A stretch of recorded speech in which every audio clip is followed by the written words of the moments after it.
边跟大家来发表他的意见。各位同学哈，还有媒体的朋友，我很感慨哈。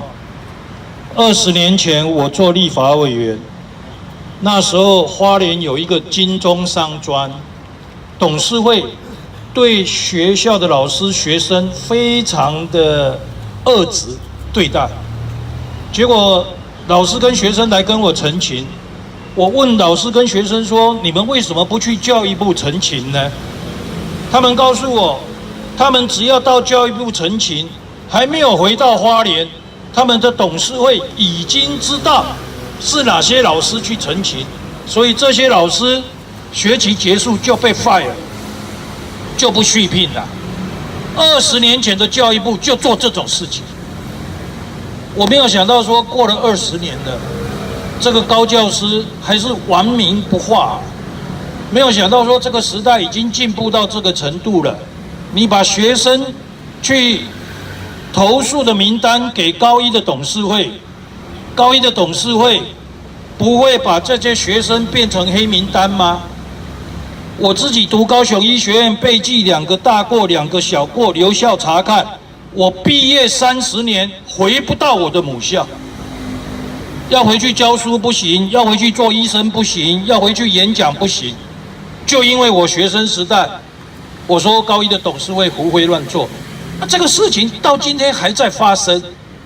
你说请他们要保密，你想高一的董事会是善良之辈吗？如果高一的董事会是善良之辈，为什么这2、3年来这么多的校友来陈情，这么多的学生，甚至陈情到监察院调查完了，都已经纠正教育部，说教育部你们错了，你们纵容包庇这个董事会，在高一为非乱做，你们也接到这个纠正函了嘛？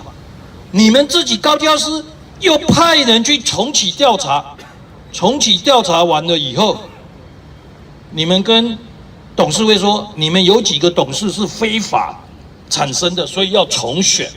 有啊，你们下了这个公文啊。你们跟高一董事会说，你们错了，创办人不是杜聪明，是杜聪明，你们不是陈启川，怎么可以把人家改陈启川，还把附设医院改为纪念陈启川的爸爸陈忠和？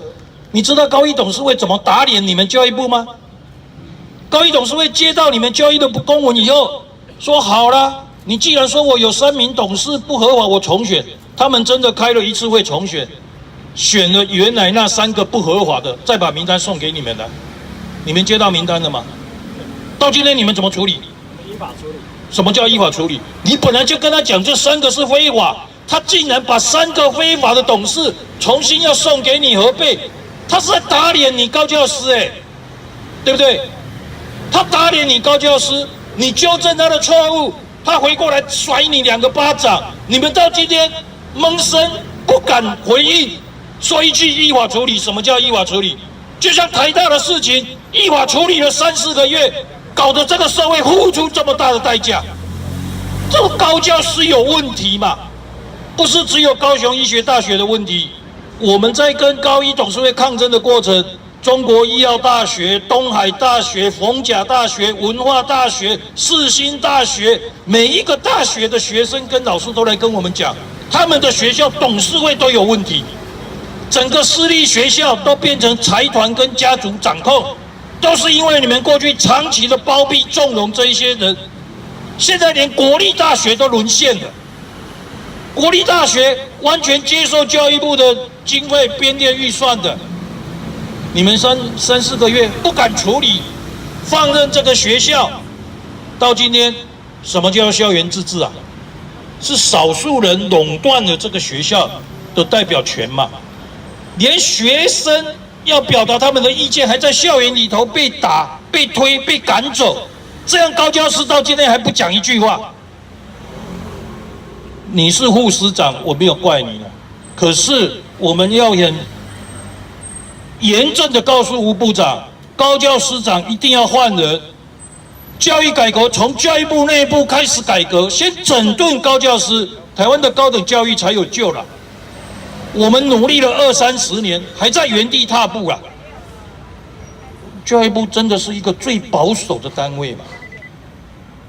一个社会要进步，就是要思想开放。大学校园就是追求真理的地方，就是鼓励学生有独立思考的地方。你们要把全台湾的大学全部沦陷，变成学阀控制、财团控制、家族控制，学生完全没有自主的权利，没有校园的民主嘛？哪里谈什么校园自治呢？今天学生每一个学校的学生来这里，其实我们看的都很痛心的。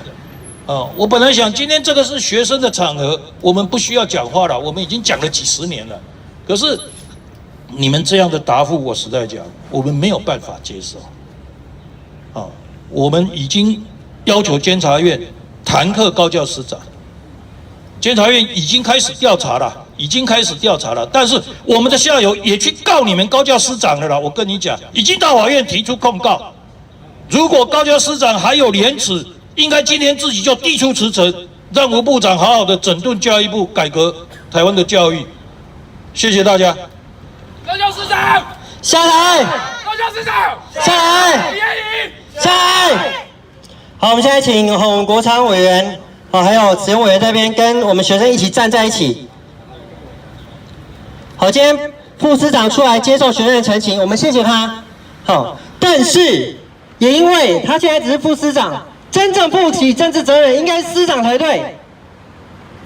我们今天站在这里，有12位委员，有高一的同学，还有来自于东海、世新、清华、成大、文化、中国医等等10几间大学的同学代表，在这边支持高一人，支持这个大学自治。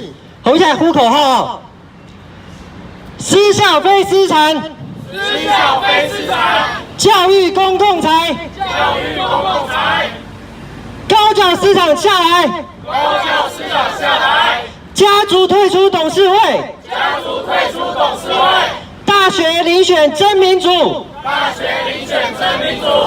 好，今天谢谢大家，谢谢大家。好，我也跟大家。